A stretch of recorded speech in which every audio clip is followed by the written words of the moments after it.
Any Oakland story begins at Lake Merritt, even a story of its housing, for Lake Merritt symbolizes the good living of Oakland. This was not always true, for Lake Merritt was once a swamp.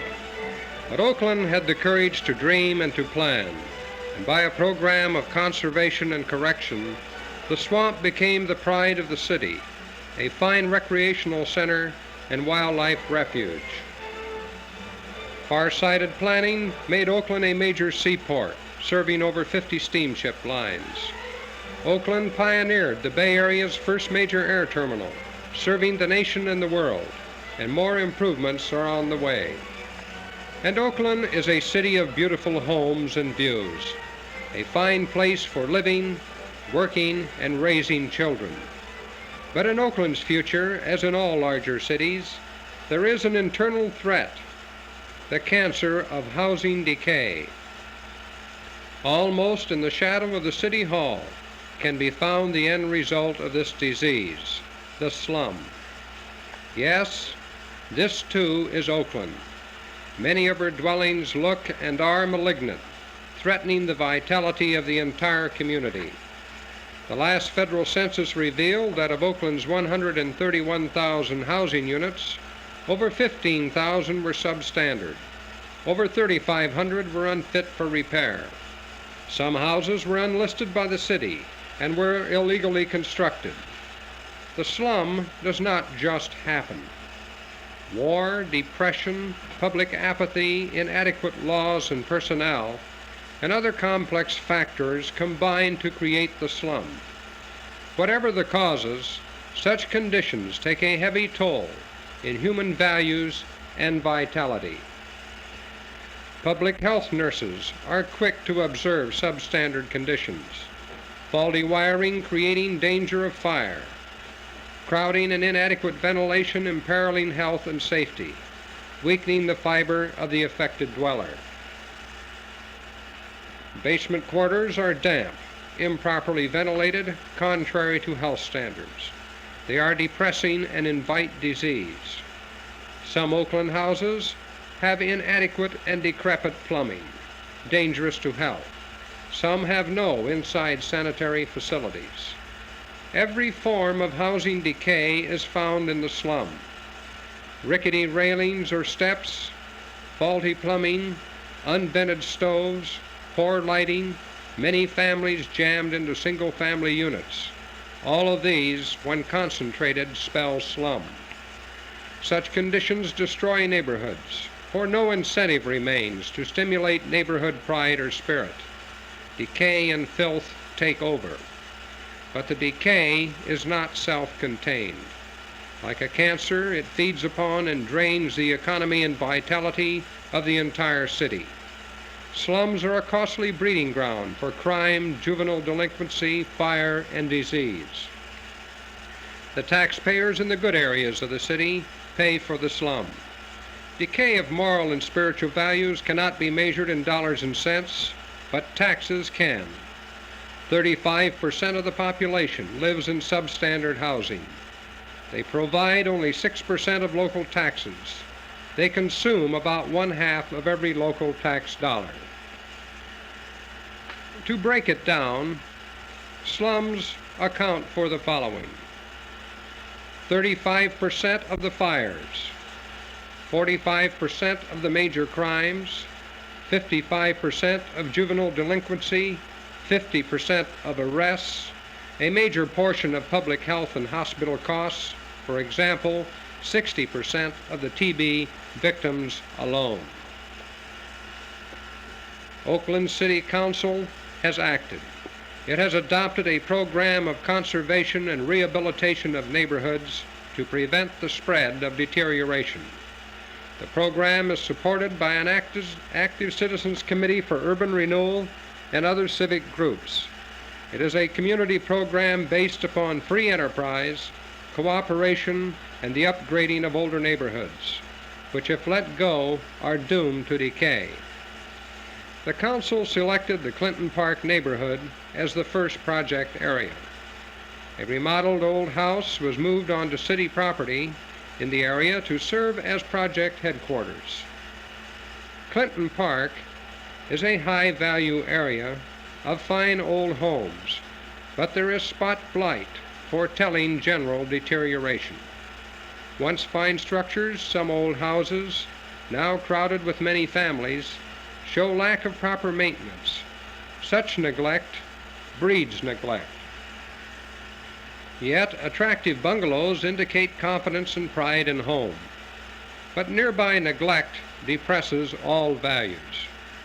In some of the older houses of similar age and style, owners have made substantial improvements. But collective upgrading is needed to really benefit the entire neighborhood. If improvements are made in compliance with proper standards, every owner and every occupant gains. The tenant gets higher living standards, inspiration to better housekeeping, and an improved neighborhood environment. The owner, higher values. Clinton Park is a convenient area. It can accommodate a large, proud population. It has modern apartment buildings, new in the midst of old. This construction is a shot in the arm to an old neighborhood. It stimulates property values. The mixture of the old and new, of attractive and unsightly, is a pattern characterizing Clinton Park. The project area was wisely chosen. It contains over 1,200 structures. Half are owner-occupied. The 1950 federal census showed a large percentage of the dwelling units substandard. Many were recorded as having no private bath or as being dilapidated. But Clinton Park is not a slum. Conditions are threatening, and without upgrading, the area will deteriorate rapidly. But it is the first project area because it can become a proud example for other Oakland neighborhoods in checking creeping decay. Slum beginnings are found in the project area. Frontages often look presentable, but interiors and backyards are the telltale of approaching blight. Basement apartments in Clinton Park often repeat the conditions found in real slums. But Oakland's rehabilitation and conservation program can stop these slum beginnings. Such a program requires adequate city ordinances and proper enforcement. In operation, it means neighborhood-wide compliance with accepted standards for the American way of life. The citizen who takes pride in home and maintains proper standards is thus assured his neighbor must do likewise. The City Council long realized the need for action and appointed a full-time urban renewal coordinator to administer the program. City officials and department heads have worked together to assure steady progress and proper planning for Oakland's rejuvenated future. The first nail was driven when construction started on the new Franklin Elementary School at 9th Avenue and Foothill Boulevard. Franklin School is a pioneering example of cooperation between the city government, the Board of Education, and the neighborhood in creating a new facility. The old portables at Franklin School are a thing of the past. The children of Clinton Park now enjoy a new school with adequate park and recreational facilities. Public improvements of many kinds can be a part of the city's support of better living in the area. Urban renewal started at the citizen level when homeowners voluntarily improved dwellings.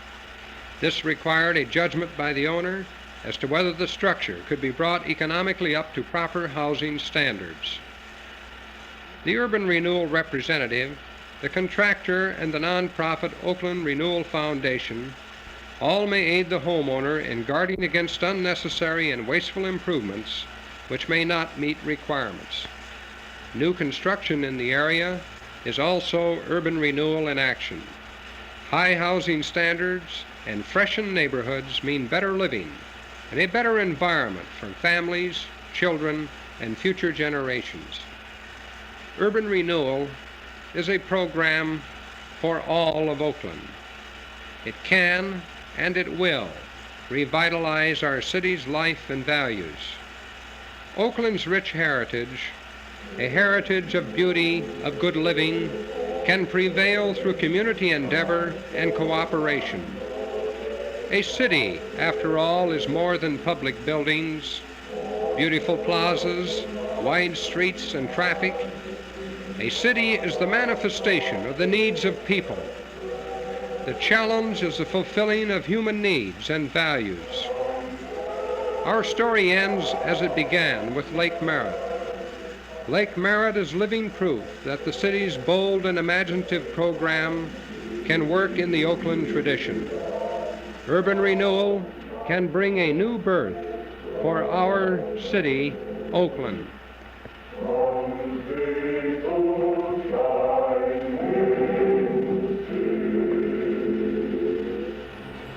The Footage Archive YouTube channel is a place where you can find historic footage from world history. Subscribe to take a trip back in time.